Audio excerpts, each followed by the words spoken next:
ملک میں بارشوں کے باعث ممکنہ سیلاب کے حوالے سے الرٹ جاری کر دیا گیا۔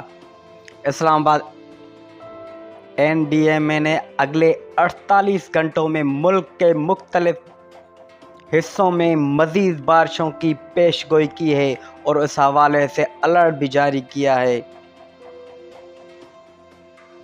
نیشنل ڈیزاسٹر مینجمنٹ اتھارٹی نے اگلے 24 سے 48 گھنٹوں میں ملک کے مختلف شہروں میں مزید بارشوں کی پیش گوئی کرتے ہوئے ممکنہ سیلاب کے حوالے سے الرٹ جاری کر دیا ہے۔ NWM کے مطابق بارشوں سے پنجاب کے کئی شہروں میں سیلابی صورتحال کا خدشہ ہے۔ سندھ کے کئی شہروں میں بھی شدید بارشوں کا امکان، جبکہ خیبر پختونخوا کے کئی علاقوں میں طوفانی بارشیں متوقع ہیں۔